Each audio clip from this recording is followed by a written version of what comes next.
Sunny, you are from Uttarakhand, okay, and you have come over here in Karapur to extend your support to the protesters. Yes, definitely. So, I just wanted to know how you heard about this protest and what made you come over here and extend your support.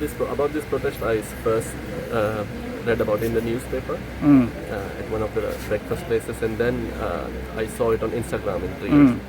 And then, because I had also lived in Chorao and Aldona, and then of course I've seen the problems that locals are facing there as well, with excess of outsiders coming in Goa, water shortage, and then taking off the farmlands and the grazing lands as well.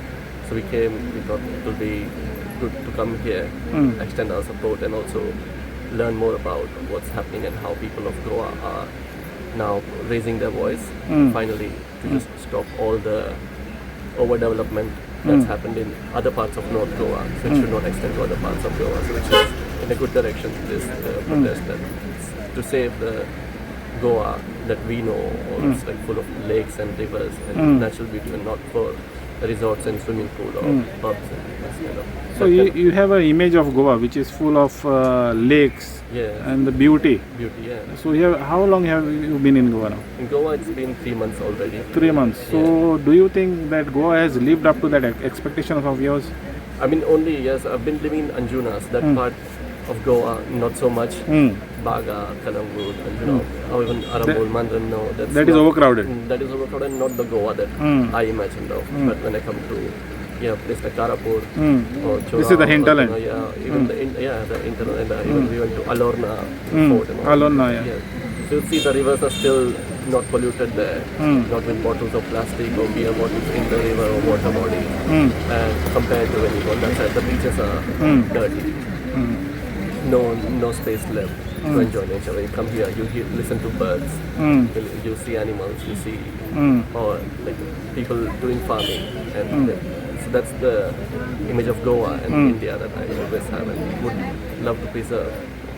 So you have a concern when such things are happening in the villages, when the environment is getting destroyed. So you have a concern that Goa is going to the dogs. So that is the reason why you want to extend your support. Yeah, definitely, because being from Uttarakhand also, I've seen that similar development happening there as well over the years.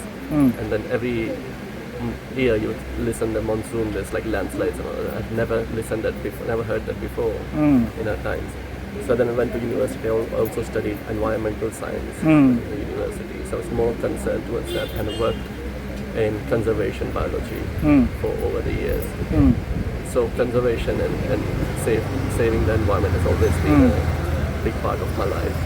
And every time you get to extend my support in one way or the other, yes, I will always look for opportunities to do that. So in the backdrop of this agitation, what would you like to tell the government of Goa? Well, just to, as say, we are democracy, and it's a government by the people. Of the people, for the people, and by the people. So they have to work for the people and not just like a selected section of people that are business lobby. Not only the capitalists. Not only the capitalists. Capitalism is important to a certain extent, but not like... Not entirely. Not entirely, because when you're coming here, we also see, we pass through Bicholi and Bicholi as well, the excess of mining and everything happening there. So it's like, it's like you start something and then there's no stop to it. So there should be... so that's what I would say, the politicians of Goa and the government of Goa, to look at the other side of it as well. Of course, people here need employment and everything, but not in the way that... Not at the cost of the nature. Not at the cost of the nature and the culture and nature. So you will be saying that it should be sustainable development. It cannot be overdevelopment. Yeah, definitely. Overdevelopment will never work, because then, of course, the whole... Goa is like ecologically sensitive zone as well, with lots of water bodies and everything. So we need to take care of the groundwater reserve. We need to think of groundwater reserves, the fishing communities that are there. Eventually, because it's not just one spot that gets affected.